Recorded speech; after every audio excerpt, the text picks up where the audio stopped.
Hey everybody, Dave Whitmarsh, CEO of Whitmarsh Consulting Group. We're running a comp panel webcast. So we're going to talk about some of the issues faced in compensation and how to plan for 2020.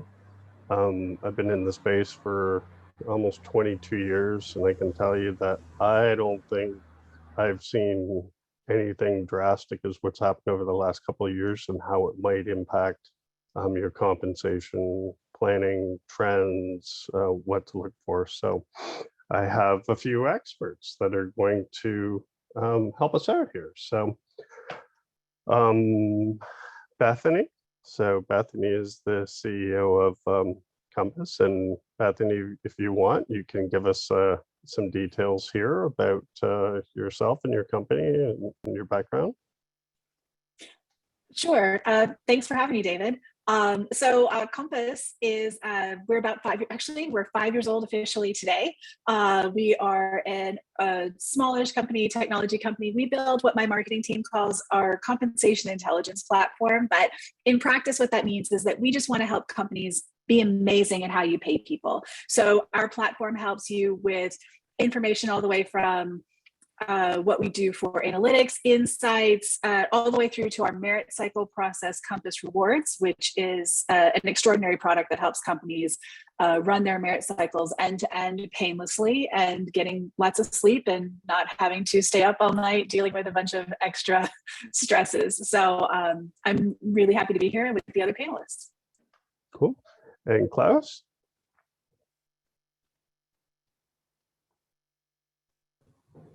Hi, my name is Klaus. I'm a software entrepreneur for over 25 years now. And as the team grew in one of my companies, paying people was becoming starting to become a nightmare. The team was growing with 50, 60, 70 people. So I created an algorithm, a process called team set salaries that allows the teams themselves to share a pie, right? Share a compensation budget and to determine how much each person should get without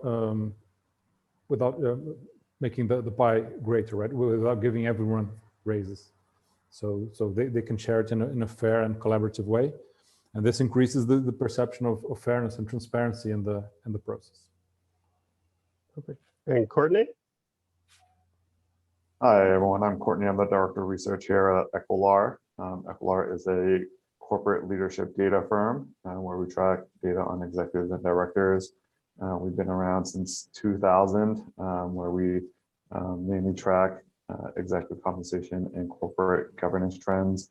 I've been with the company for the past decade, and I head up our research operations. So any data that goes into our reports and goes onto our websites, that's all going through my team. So I've been looking at this data for the past 10 years and looking forward to having a good conversation with everyone today. Perfect. And all right, so as you guys probably saw in the invite, we have a list of questions. I don't think I'll share them. I'll just go through them, and some of them do overlap. So what I will probably do is read them, and as we get down to some of them, maybe modify the questions based off of what we heard. But I'm just going to go back to face view here, stop sharing the screens. And I guess before they do that, so first question is, we continue to hear about a great deal about the Great Resignation. What are your thoughts on how compensation plays a role here? And so Klaus, you're on the top of my screen, so there you go. The Great Resignation seems to be more like a great rearrangement, right? People aren't just quitting and going nowhere. They're sort of rearranging. So companies that have a good employer branding, who have good compensation schemes and transparency and fairness, it plays a big part in where people will end up working, right? there was a survey by PayScale, right, a couple of years ago. They surveyed over 500,000 employees, and they found that the fairness, the transparency and the fairness in the process was 5 times more impactful, 5 times more important than even the amount people were paid compared to the market. And that's their business, that's PayScale's business. And their survey found that fairness and transparency is 5 times more important than the actual difference people are paid to the market. So pay transparency and pay fairness is really important to where people are going to, where they're going to end up in this great rearrangement, great, reshuffling of people. The business card owners must be, or printing companies must be happy if people still do this. So, Bethany? I totally agree with Klaus that this is a great reshuffling. And I think it's also a thing where people are being, I think it's really interesting to see the labor be ascendant in a way that it hasn't been in a long time. People are really starting to think about their worth, and they're thinking about how they want to spend their time. And certainly having this extraordinary combination of events has led people to do a lot more introspection all concurrently, whereas I think it would be a little more diffuse if it wasn't happening so much all at once. Of course, tenure has been trending down for a few decades. It was quite common. Early in my career, tenure was very common to be 5+ years in a role. Before the pandemic really hit, it was starting to be sub, and this mostly US, to be clear, I'm looking at US stats. It was, sub 2 years by, before the pandemic, and it's just been accelerating. I think what's happened there is that we're just seeing an extreme acceleration of that curve that was happening based off of all the factors that we've all been living through.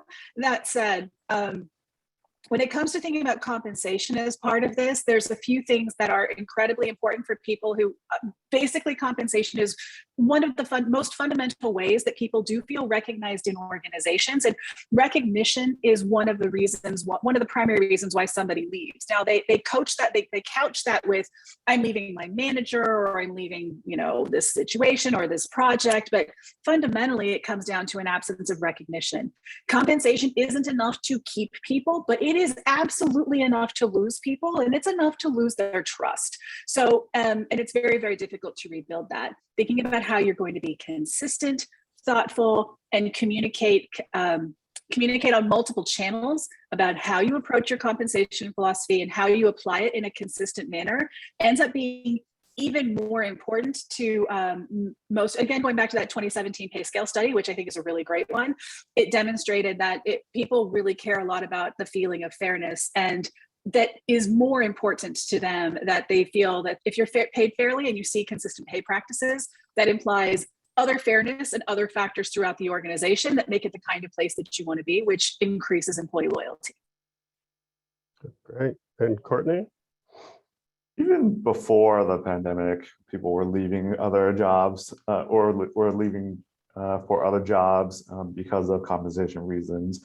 I mean, there's a lot of different reasons as to why people leave the current company. But this isn't a new thing. I think a lot of it is very much accelerated by what I think was talking about in terms of introspection. People had a lot of time over this past 2 years to think about what they want to do with their careers, whether they're on the right track or whether they want to learn new skills. They had a lot of free time working from home, trying to figure things out. And so I think part of that is all kind of a confluence of what we're seeing right now, where we just have a lot of opportunities for people in terms of open jobs, and there's just a lot of opportunities for people to move around.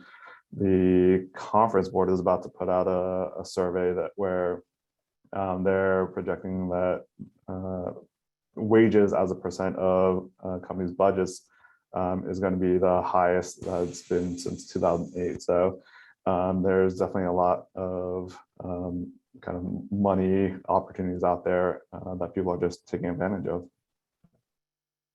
It's interesting compared to 2008. So that would have been right in the middle of the recession, right? So lack of sales, increased the, assuming people didn't, unload as many staff as they wanted to, increase the scale now of pay, and now it's the other way around, where we're actually paying more to get people, but so same results, but different economic scenarios, right? So anybody have any follow-up questions to that, or follow-up, either online or Klaus or Bethany? Did you want to throw any addition on that? No. Okay. I mean, it sounds like we're all in aggressive agreement with each other on this point. Oh, don't be bringing any aggression into this conversation. Okay, so question 2. There's an ongoing discussion on the employee experience and the urgency of creating environments that attract and retain talent. How does compensation fit into the employee experience? Bethany, you're up. Well, I think that compensation has always been a big part of the employee experience, even if the company wasn't necessarily leading and participating in that process. One thing that we've seen happen quite a lot, especially over the last, I would say 10 years, and it's again accelerating, has been the comfort that newer employees have with sharing their compensation information freely, whereas early in my career, this was never done. We just didn't do that. We never talked about it. And what that's meant is that companies have had to play some catch up. They've had to play some catch up in what's happening with the employee experience. It's happening inside their organization. And so while there's been a huge focus in this on the acquisition of talent side, I think that there's been a lot of industry focus on how do we hire. And I do tend to work with historically, we've worked mostly with tech startups, and so they're always voracious for talent. But it isn't just that, right? I think that thinking about things in a more holistic way about how you're going to retain people, create benefits packages that are going to be multi-dimensional, all of those things have really started coming up. And I see a shift from talking about compensation. I see a broader shift. We used to see this mostly in only either very, very mature companies or very competitive companies, where they were talking about the total compensation package and the total rewards opportunities for people. And that was sort of locked into metros also. I think some of the most populated metros where you had more of a talent competition was where those tended to be. The shift in what's happened with the, I would say perhaps, not embracing remote work, but starting to come to terms with remote and distributed teams means that a lot of those sorts of conversations about the employee experience are becoming more diffuse, which means they're not only leaving those geos, but they're moving into the places where regions that didn't used to have to play this game because they were only hiring locally are now competing against talent, competing for their local talent with others. So I think that a big part of that has been compensation has shifted to becoming part of a total compensation and a total rewards conversation. And I think that that's really healthy and good for the environment that we're having those total compensation conversations, which candidly had fallen out of favor to some extent in the broader take of corporate America, at least. I remember when I was growing up, I remember my father worked for a telecom company, and he would bring home these really beautiful total compensation statements, total reward statements that included everything. And they were, obviously a nightmare to create. But then they fell out of favor. People stopped creating those. And now the employee population is becoming more demanding. They want to see more. They have higher expectations, and so do the managers that support them. And as such, those statements and that quality of information, data, and communication consistency is even more important.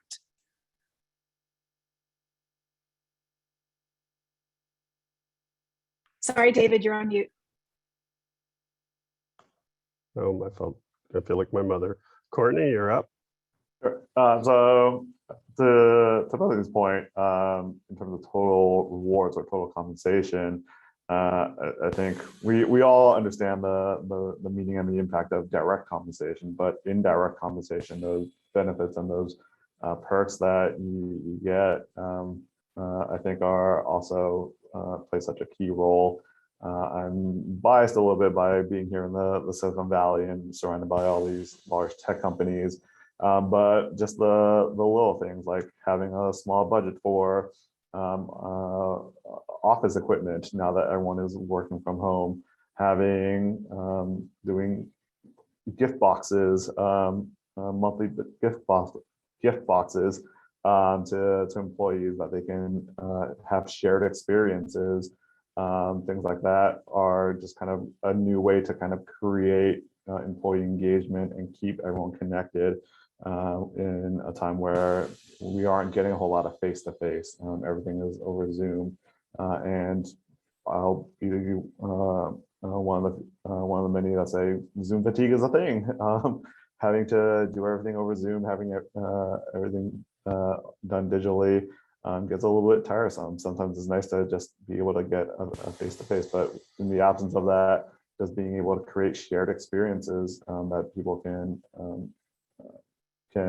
talk about helps with employee retention and building a culture around support. And Klaus? One of the big things for me always regarding employee experience and as an employee as well is autonomy, right? How much autonomy do I have? And does the company recognize me, or do I have to negotiate? Do I have to, get my manager all the time and say, hey, I need a raise, and have to, negotiate aggressively? So if people have to negotiate and ask for raises, this will benefit people who have a temperament that is people who are better at negotiating and people who are more aggressive, right? People who are more disagreeable, and people who are more introvert and shy, they'll be left behind, right?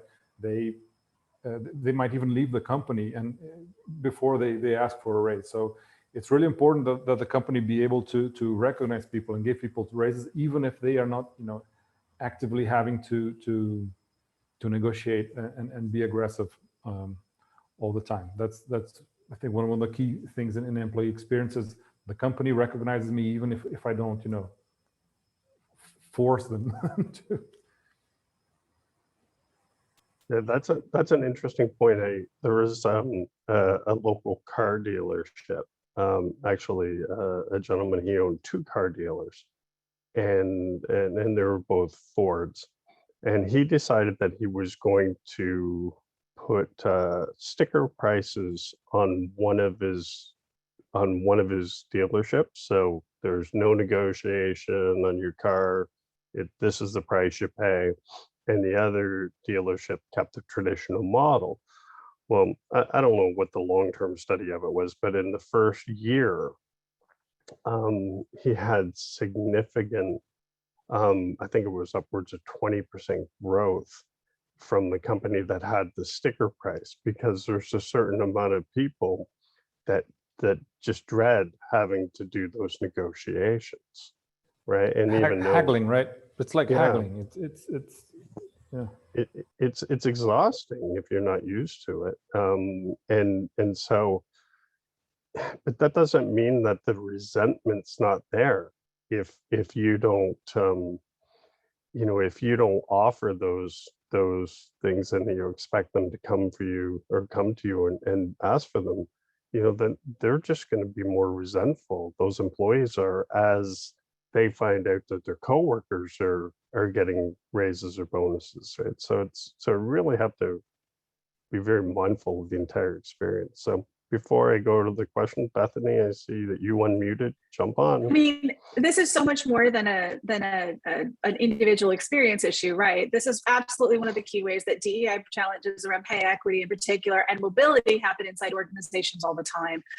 Google had a study 2 years ago, 3 years ago. Someone helped me out with this. I'll say 3. I don't know, 2020. Let's just pretend it didn't happen. Okay.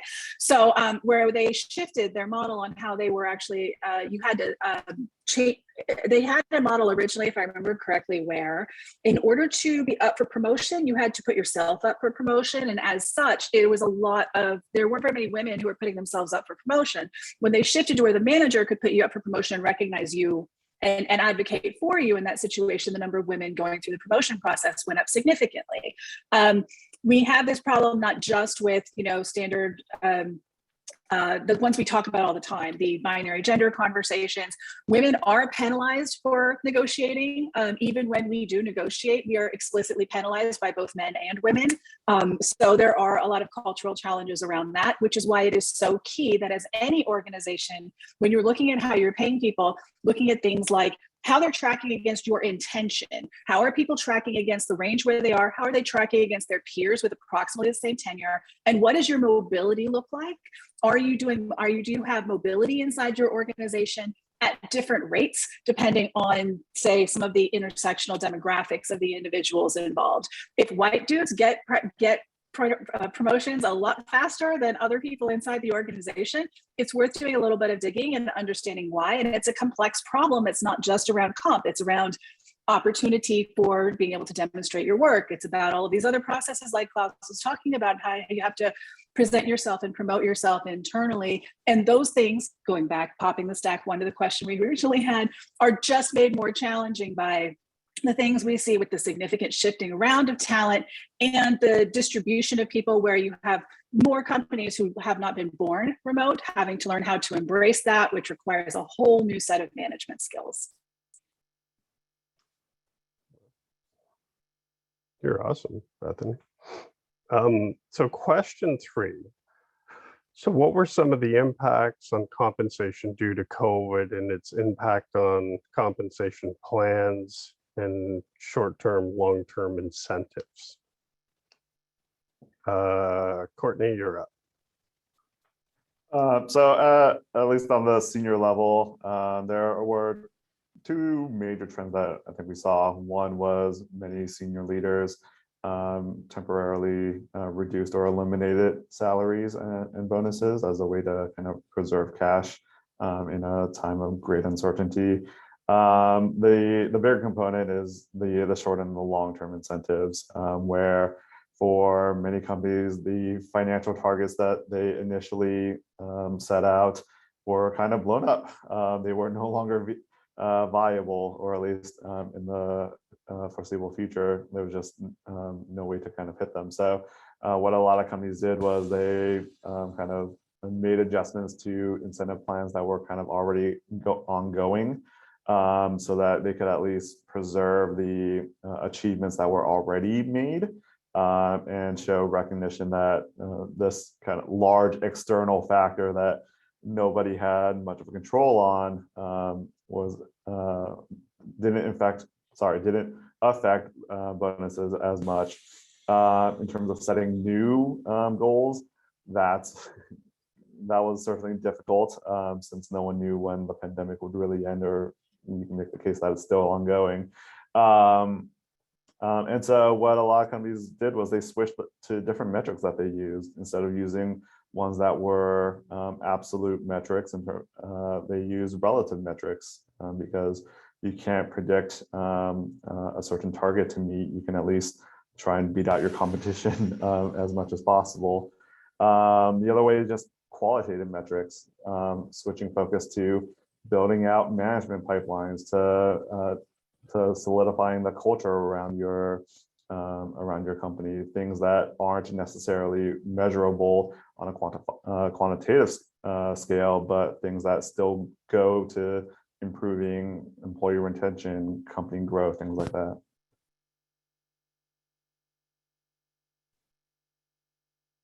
You're on mute, David. Yeah. So, Klaus? Yeah, I observed layoffs, many layoffs happening in companies that would prefer not to, right? Not to do that, and also a shift in short-term compensation to more long-term, sharing risk with employees more.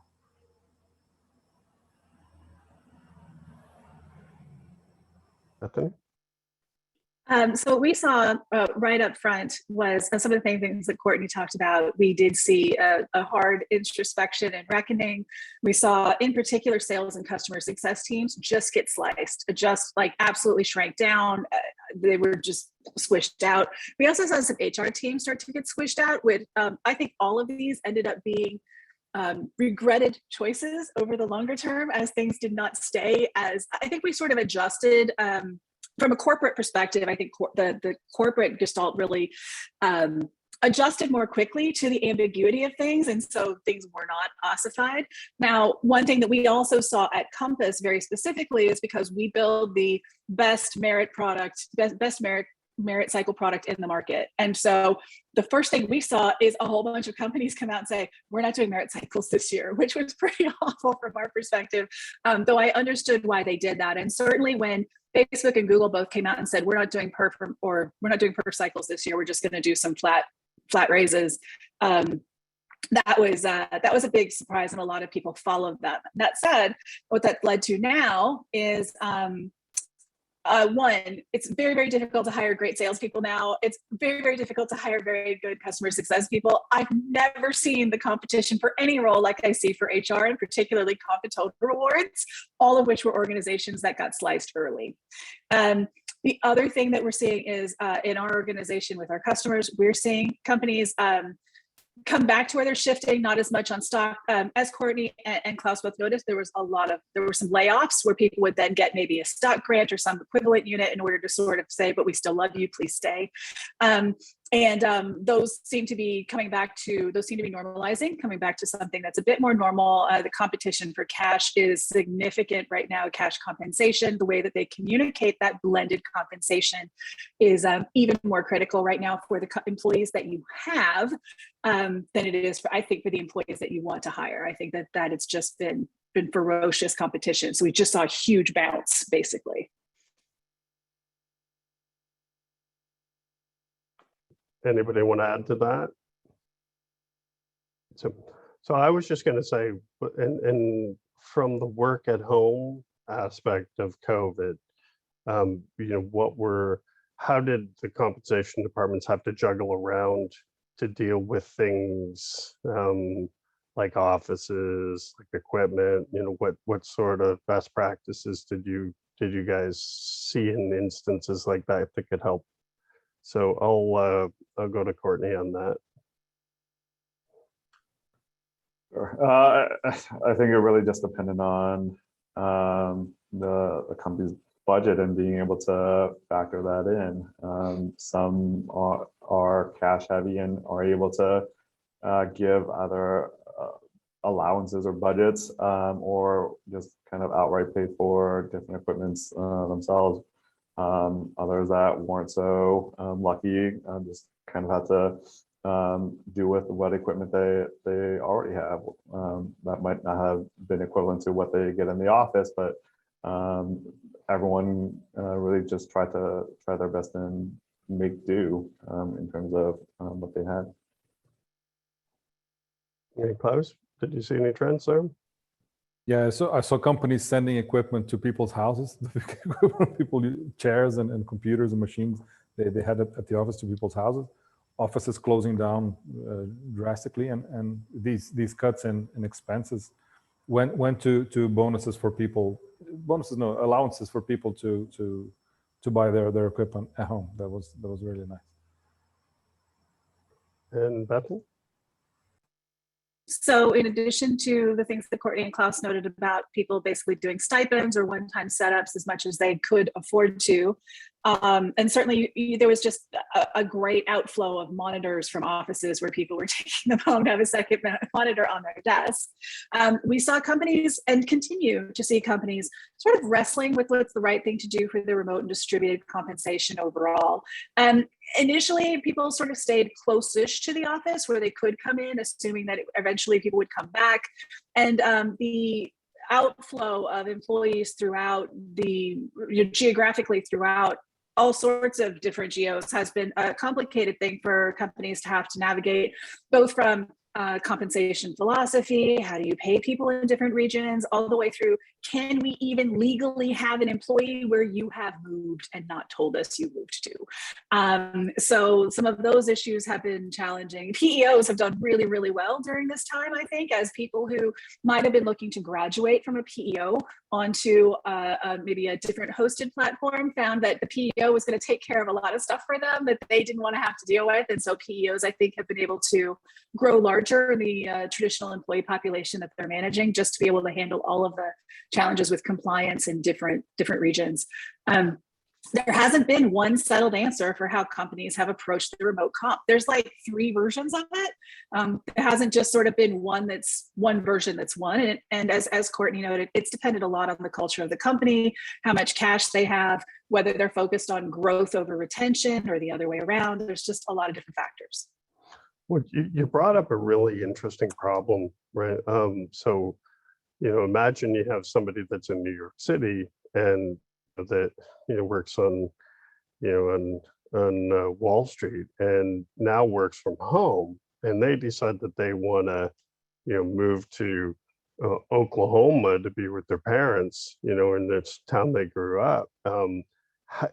How do you realign their compensation fairly without upsetting them, and conversely without dropping a premium geographic location salary into an area that might be a lower salary for the same job title, right? So that must have been a bit of a hairy situation for a few folks too. And Bethany, you're not on mute, so I'll ask you. Yeah. It is still a challenge. So if we think about it, enterprise salespeople have been in this position forever, where most enterprise salespeople have had the ability to work from their home office. And honestly, as long as they were close to a good airport, they could live somewhere less expensive and make really, really good salaries. So we've had this generally all around. What we found is that it depends a lot on the kind of role. One question you asked there, David, which I think is the most critical question to answer, is how do you do this without pissing people off? And the short version is that you are incredibly transparent and consistent. You make as few exceptions as possible. You give people as much lead time as you possibly can, and you accept the fact that some people are going to leave. And if you can do all of those things, then I think that it puts you in a position where you're able to do this. Now, one way to make this very consistent is to not do regional pay, right? You just do a single global rate, or at least a single national rate. That has other problems though. If you think about it, what happens when you have somebody who's living in Seattle and they're doing well, and then their colleague goes out and buys, a sprawling mansion ranch in the middle of nowhere, but they happen to have good internet, right? Like, how do you even reconcile the fact that these people who are no longer physically close, so they lose that connectedness, now have such disparate experiences? And also, if the ranch owner starts to have performance issues, how do you deal with those golden handcuffs, right? None of these have a single answer. People say you want to do what's fair, but you should really define fair before you try to decide how you're going to be fair. And if it's about consistency of employee experience, that's very different than, honestly, a pretty naive view that a lot of people have, which is I'm providing X value to the company and that's why I'm paid so much. No, you're not. You're getting paid that much because your skill set is rare, not because you're like the most valuable person. So it's just a matter of dealing with all of these things that people want to do, but consistency, communication, all of that is the most important thing. Awesome. And Courtney, you want to add on to that? Yeah, I think Bethany's point, be prepared for people to take that negatively and leave. This is one of those things that you can't have a policy that pleases everyone. Some people are going to get it, some people aren't. And so as long as you are upfront about it, as long as you are transparent about it, as long as you make your policies clear, then you're in a good position to just be able to say, this is our policy. If you're kind of not on board with it, then we'll try and figure something else out. But this is kind of where we're standing, because this is what we are defining as fair. Okay. And Klaus?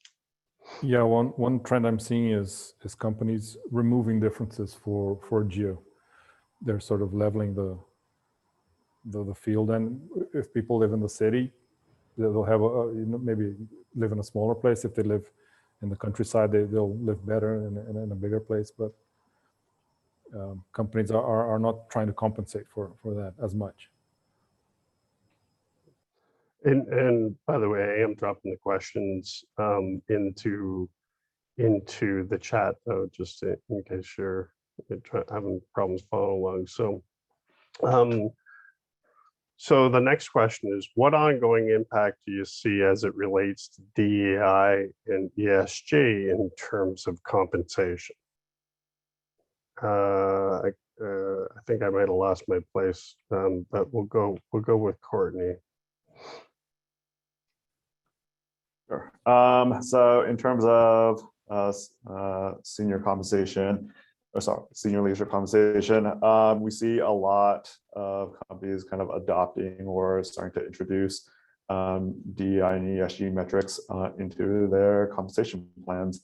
They recognize the importance of this and want to make sure that executives are keeping this kind of front and center in terms of what they need to do, not just in terms of running the company and growing revenue, but also thinking about the culture and the environmental impacts of the different businesses. In a study that we did earlier this year, where we looked at the Fortune 100 companies, 38 companies included this in their annual bonus plans. And so you have a lot more focus on this than you did probably 10 years ago.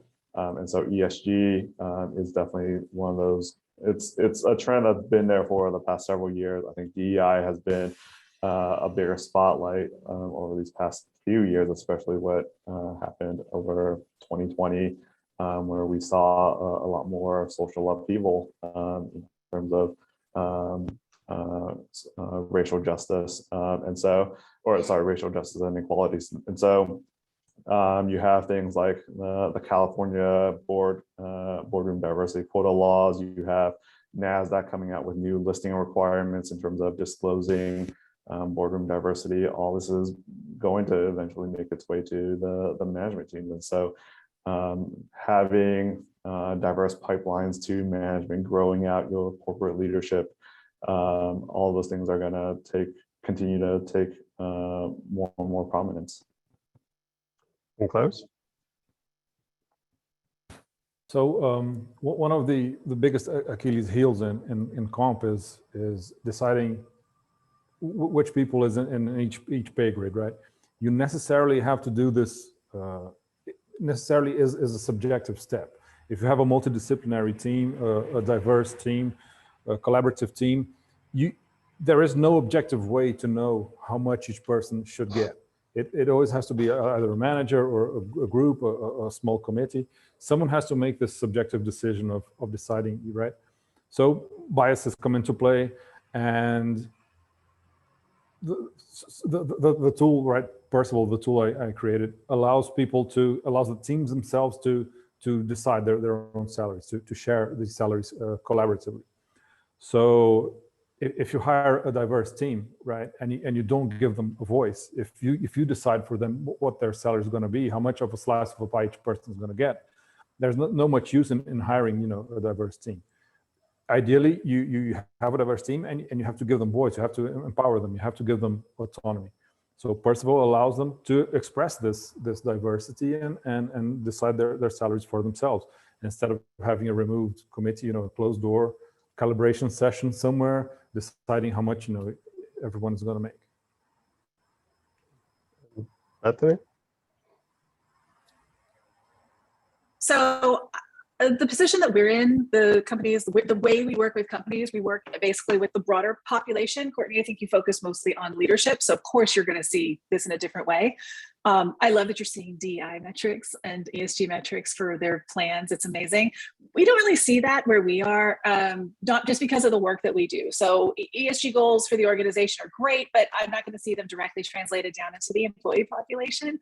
That said, we do see a lot of thoughts about DEI. And of course, as Courtney noted, this comes in somewhat getting elevated finally after the events of 2020, and of course carrying on into this year.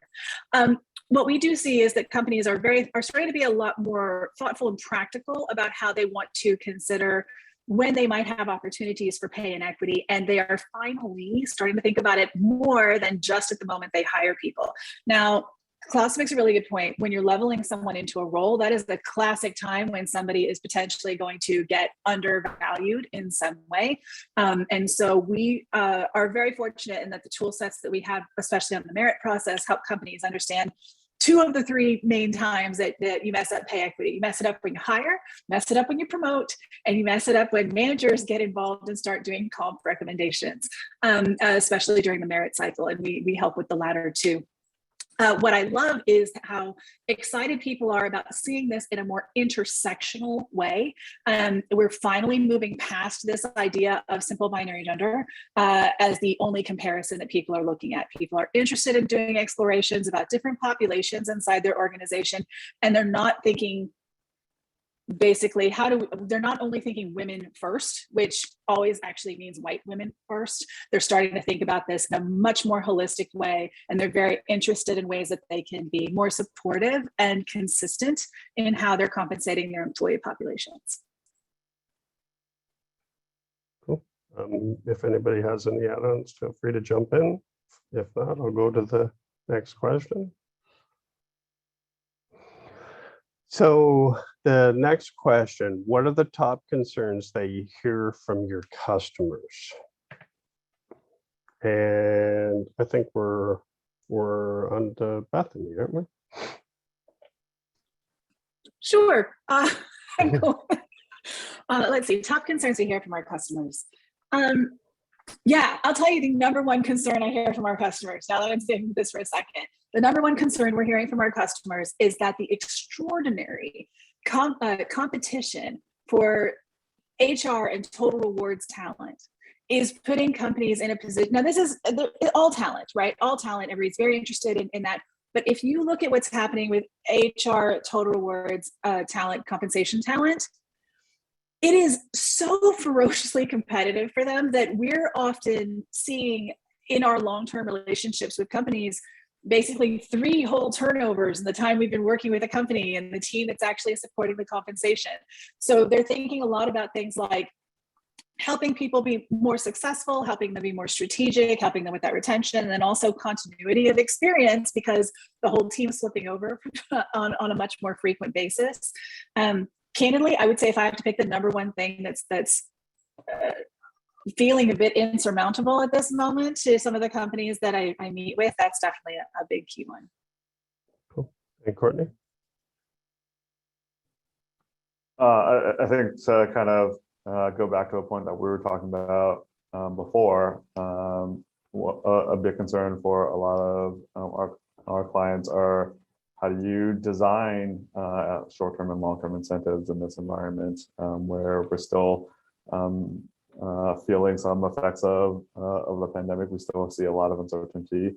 There was one announcement about a new variant and the stock market took a huge crash. So not a huge crash, sorry, don't want to frighten anyone, but it definitely took a downturn. And so to have something like that where there's just, you never know what kind of news you get with this pandemic going on. There's just still a lot of uncertainty. And what a lot of companies don't want to do is they certainly don't want to set goals to be too easy, but they also don't want it to be too hard. I mean, that's always the challenge in any year, but there's still a lot of uncertainty, I think, in terms of how companies are operating with these plans. And Klaus?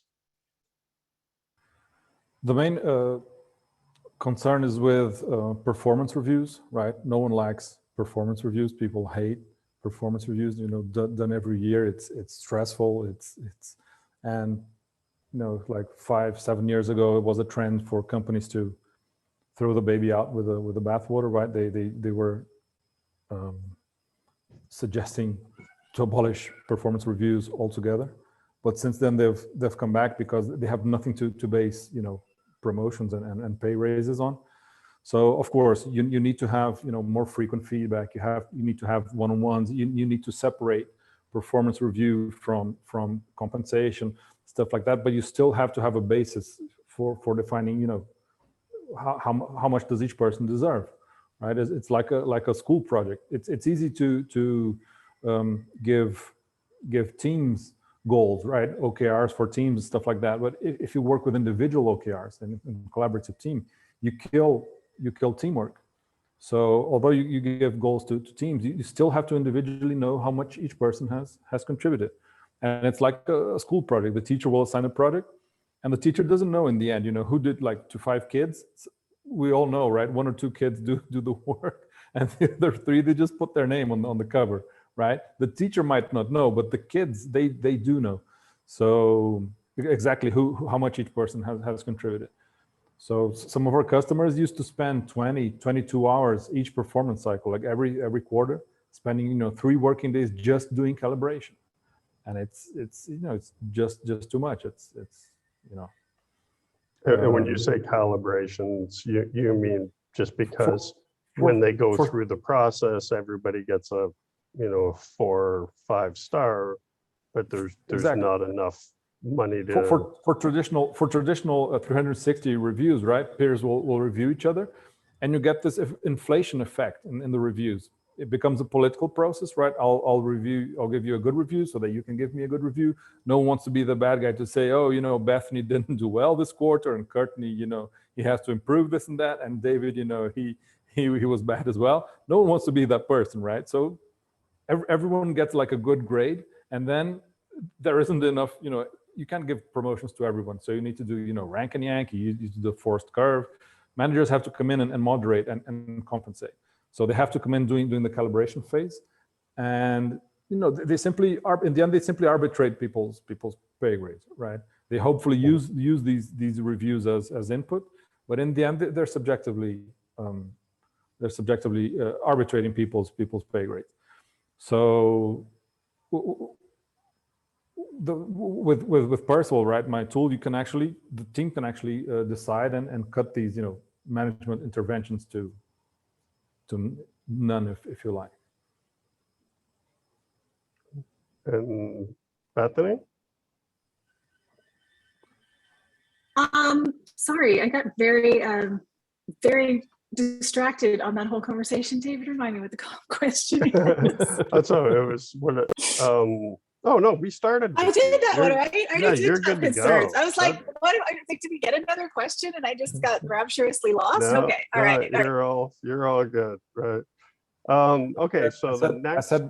I said Bethany didn't do well this quarter, and so she was. Yeah, she got distracted. Yeah, clearly. No, I do have one thing that I think is worth noting here, though, and I understand what you're talking about, Klaus, and I'm not in any way trying to be difficult about your product because I haven't seen it, and I'm sure it's awesome. That said, I've worked in a company that did a lot of radical experimentation, what felt like very radical experimentation on the employee population, and so I think that you really need an organization that has that spirit of collaborative experimentation to be really successful with one of these, and it can be done, but I would say that it really is so cultural how these organizations work. So I love to see innovation in this space, and I recognize where there's room for lots of different ways for companies to build their culture and build their pay structures. Yeah, the main question is, do I want to hear my employees? Do I want to give them voice, or do I want to decide, right? If I want to give them voice, then you can do it collaboratively. If I want to decide, then I just decide. We can have this conversation separate, because having been inside these companies when they do this, there's a lot of factors at play. Maybe if it's interesting for people, we can have the conversation now if you like. No worries. I don't want to steamroll over David's questions, and I know he has more. So let's go ahead. Okay, so the next question. What are trends versus permanent issues, and is it possible that we'll be able to wind the clock back? Courtney, you're up. Could you clarify the question, David, a bit more? So with the compensation, like we've had to increase, we've had to pay people at home, give those stipends or bonuses or make sort of adjustments, and now it's costing huge to hire people, versus the effectively the new floor of the minimum wage has been set by the labor force, and so is it possible, like what is going to be a trend versus permanent And, will we ever get back to the way we were? Oh, Bethany gave me a hairy eye there, so I'm looking. No, I'm just thinking. Okay, go ahead, Courtney. I think to some extent, one can make the argument that there aren't ever any permanent issues. They're just very long trends versus short trends. But in terms of like turning the clock back, that's always going to be difficult. You can make the cases to employees. You can make the arguments of this is a one-time thing. You can make sure that that's very clear up front in terms of stipends or just kind of one-time bonus calculations or bonus increases. If you start to kind of make it a more regular thing, then people are going to expect it to be a more regular thing. So it's just one of those things where you have to kind of be careful of what you make into a longer term trend. And one of those things where if you set a policy, you can't be wishy-washy about it. You gotta, you can sort of continue to learn and adapt and figure out what's the best policy for the company, and just try to see what works. Close.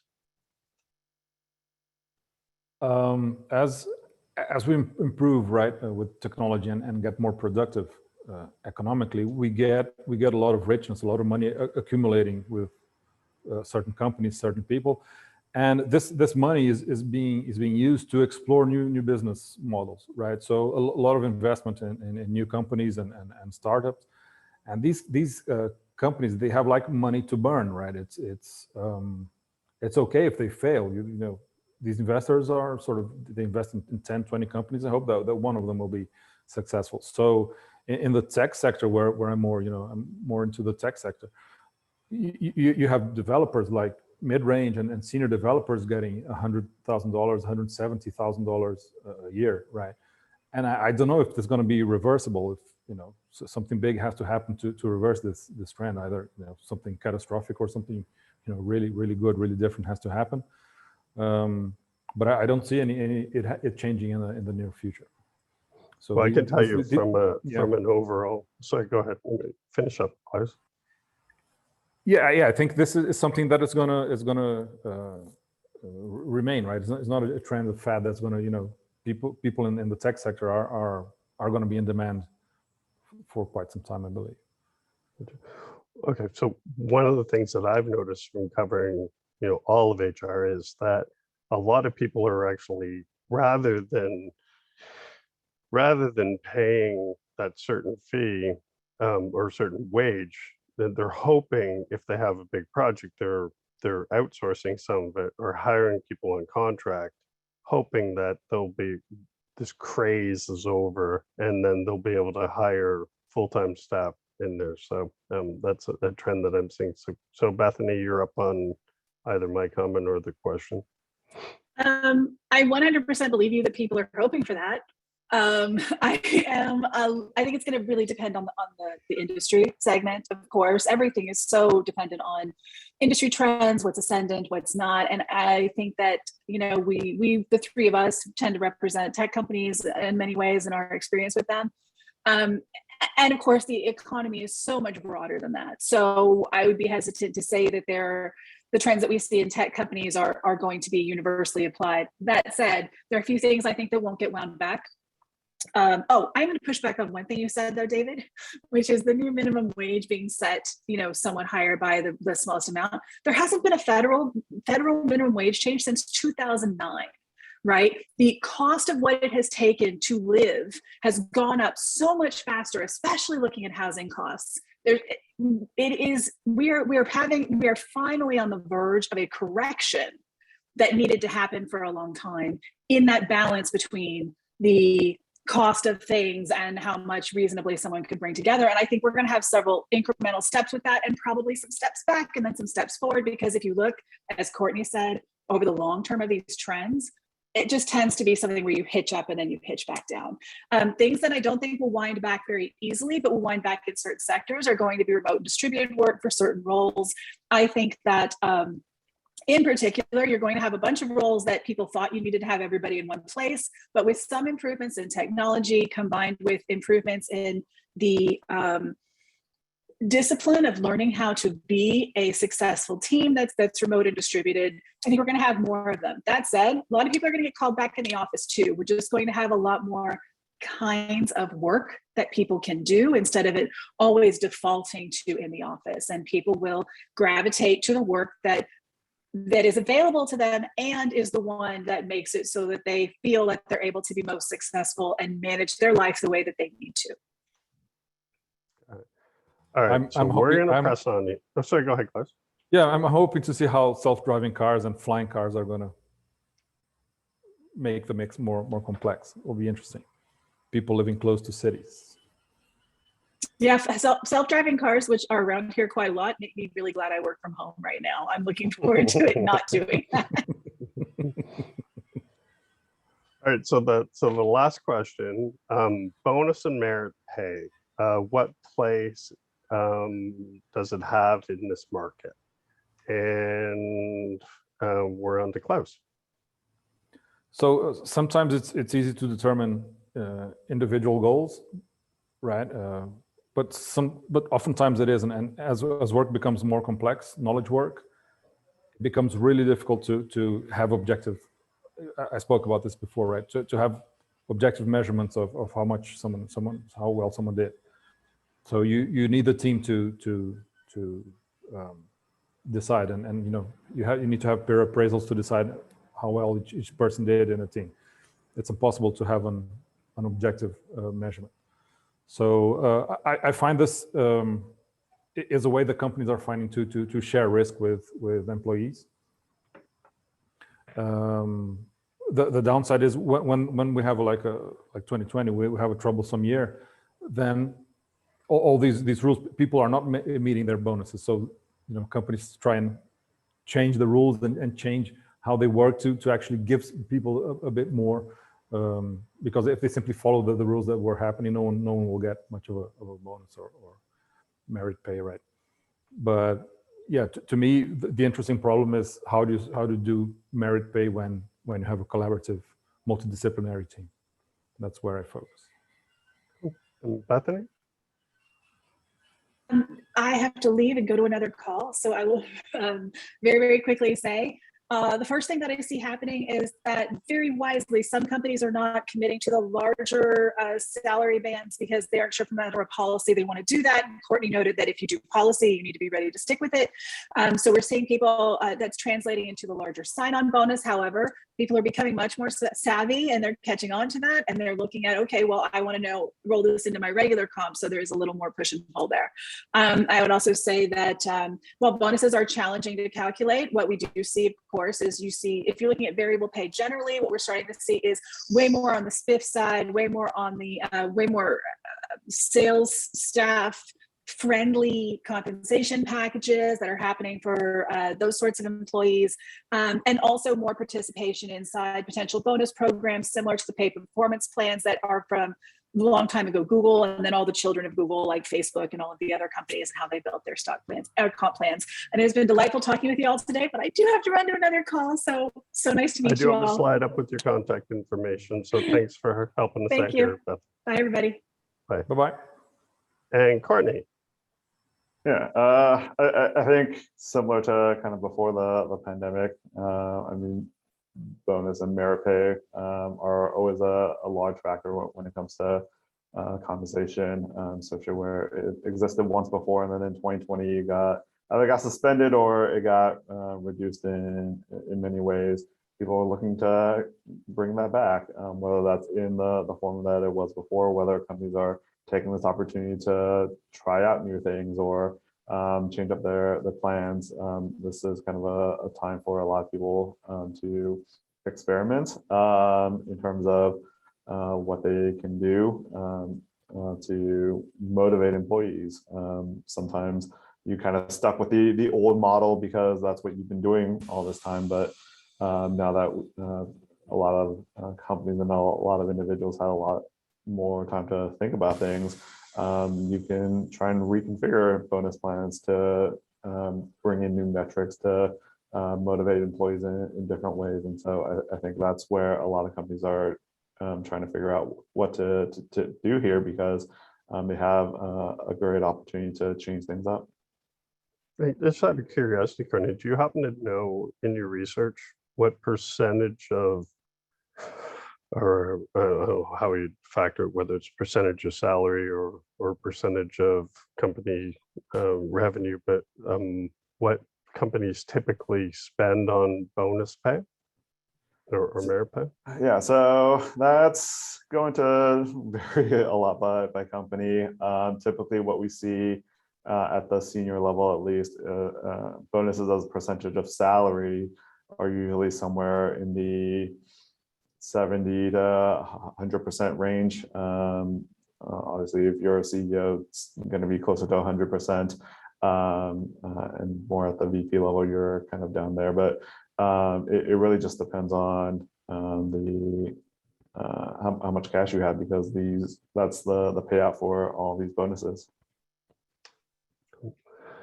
All right. Okay, so we did skip a couple questions, but I think they're more or less answered. So I'm going to share my screen, and so Courtney, what's the best way, or tell us a bit about Equilar and the best way to get a hold of you? Oh, this should be a space here. Sure. So as I kind of said at the beginning, Equilar is a corporate leadership firm where we focus a lot on executives and directors. We work with a lot of HR teams to help craft total rewards and executive compensation for their companies, for their senior leaderships. We also look at a lot at executive connections and using that as a tool for board recruitment and business development. If you want to learn more about Equilar or reach out to me, feel free to email me at cyu@equilar.com. Perfect. Thanks, Courtney. Thanks for helping us out. And of course, here's some ways you can get a hold of Bethany. And so